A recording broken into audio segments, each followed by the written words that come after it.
Baik, untuk uji coba sudah dilaksanakan, tapi target awalnya yang bulan September 2024 ini Pak Aba Subagja, ada berapa sebenarnya kuota ASN yang dipindahkan kalau memang infrastruktur semuanya siap digunakan khusus bagi ASN ini, Pak Aba? Iya, baik, terima kasih Mas Andro. Jadi yang pertama ada dua hal ya untuk pemindahan ASN itu. Yang pertama adalah terkait dengan hunian, kesiapan hunian dengan fasilitasnya gitu ya, sampaikan Pak Danis tadi. Kemudian yang kedua adalah aspek perkantorannya. Tentunya sesuai dengan arahan Bapak Presiden kepada Pak Menpan RB, digitalisasinya dibangun, fasilitas-fasilitas bekerjanya pun itu juga harus disesuaikan. Karena ini akan merubah pola kerja, budaya kerja dan sebagainya ya. Sistem pemerintahan yang lebih modern. Karena perpindahan itu bukan hanya persoalan pindah orang dan pindah ruangan, tapi juga budaya kerja, perubahan mindset dan sebagainya. Sehingga memang betul-betul ini bisa menciptakan ASN-ASN dengan pola kerja yang sesuai dengan tuntutan di IKN. Nah, awalnya memang ini kan kita akan menyesuaikan dengan hunian dan perkantoran ya. Terakhir itu disampaikan 1.740 ya.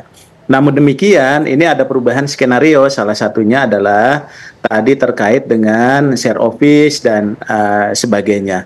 Nah, oleh sebab itu, rencana kita untuk memindahkan di September ini ada kemungkinan itu harus mundur karena menyesuaikan dengan tingkat hunian. Nah, oleh sebab itu kami sudah koordinasi lagi dengan seluruh kementerian lembaga untuk memetakan kembali ya. Berapa sesungguhnya nanti sesuai dengan hunian yang sudah kita petakan yang akan dipindahkan ke IKN. Nah, ini barangkali yang penting. Tapi dalam posisi 1.700 ini masih kita datanya sudah ada di kita dan data inilah nanti yang akan kita coba petakan kembali sesuai dengan kebutuhan di IKN nanti. Ya, Pak Abbas, barangkali itu, Mas Andi. Selain masalah soal hunian, apalagi sih sebetulnya yang dibutuhkan oleh ASN di sana, di IKN, kalau nanti mereka dipindahkan ke IKN untuk mensupport kinerja agar lebih baik dan tetap stabil? Ya, jadi sesungguhnya kan ini juga tadi yang akan dipindahkan itu salah satunya adalah karena memang bersama keluarga kan gitu ya. Tentunya juga pendukung di bidang kesehatan, pendidikan bagi keluarga ASN juga itu cukup penting. Nah, itu juga bisa mendukung untuk upaya itu. Nah, selain itu tadi fasilitas perkantoran kan gitu lah. Apalagi tadi digitalisasi dan sebagainya itu menjadi bagian pola kerja yang harus dilaksanakan oleh ASN. Jadi dengan demikian maka kita juga menyiapkan ASN-ASN kita termasuk talenta-talenta digital untuk anak-anak baru ASN kita itu juga kita siapkan ke sana. Jadi selain infrastruktur tadi, ya fasilitas yang ada, maka SDM-nya pun harus talenta-talenta digital. Nah, inilah yang 40.000 ASN kita yang sudah disiapkan formasinya di tahun ini untuk kementerian lembaga yang secara bertahap juga nanti akan ke sana. Akan tetapi untuk pemindahan awal ini adalah sesuai dengan penapisan kelembagaan yang ada. Ya, makanya tadi yang 1.700 itu yang penapisan yang sudah masuk ke Kementerian Pan RB, nanti yang akan ditindaklanjuti dengan penyesuaian adanya hunian dan fasilitas perkantoran nanti yang disiapkan. Barangkali itu yang penting.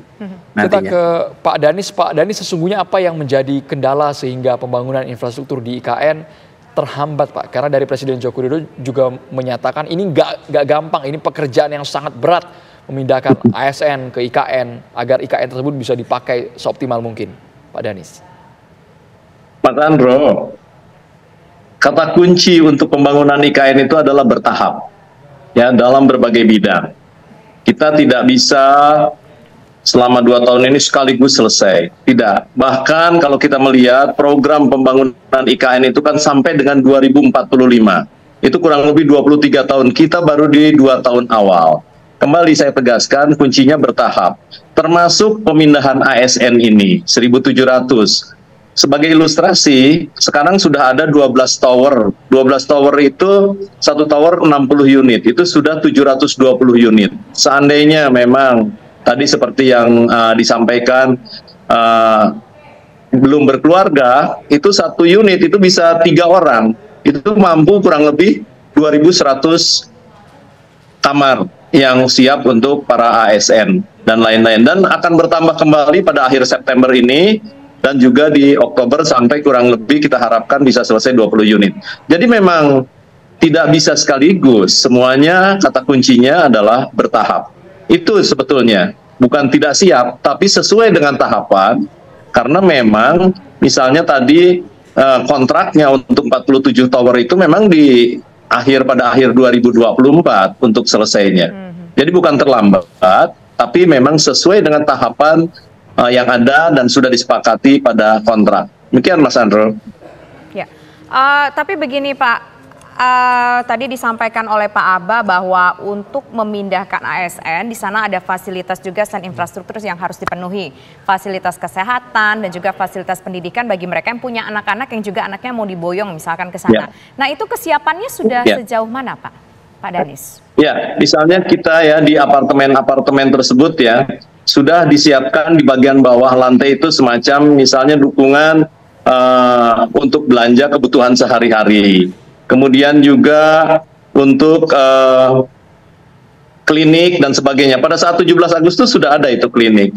Ada juga rencana untuk PAUD dan sebagainya. Nah ini kembali lagi, tahapan-tahapan ini sedang kita coba penuhi untuk melengkapi kehidupan para ASN seandainya misalnya sudah ada yang berkeluarga. Tapi tahapannya kita tentu saja tidak bisa sekaligus, tapi secara bertahap itu akan dilengkapi seiring dengan kedatangan para ASN tersebut ke IKN.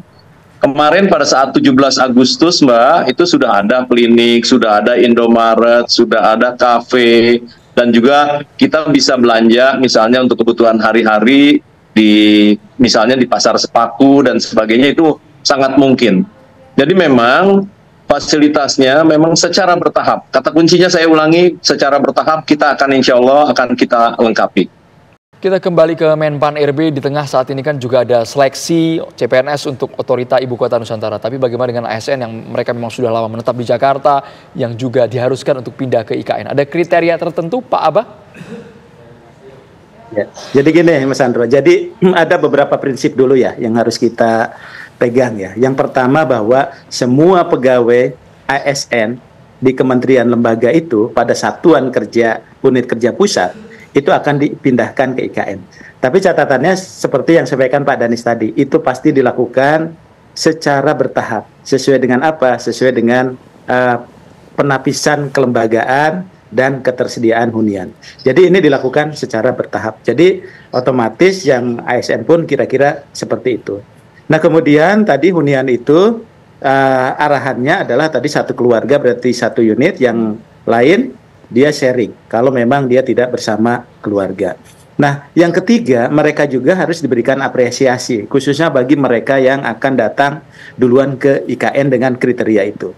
Salah satunya adalah diberikan tunjangan khusus yang memang kita sudah menyiapkan beberapa opsi ke Kementerian Keuangan. Nah, yang keempat adalah terkait dengan formasi khusus IKN, ya, formasi khusus IKN, di mana di sini ada CPNS khususnya yang diperuntukkan untuk IKN. Nah, CPNS ini memang arah kita kriterianya itu adalah teman-teman yang memang talenta-talenta baru, talenta-talenta digital yang memang bisa mengisi formasi-formasi di IKN.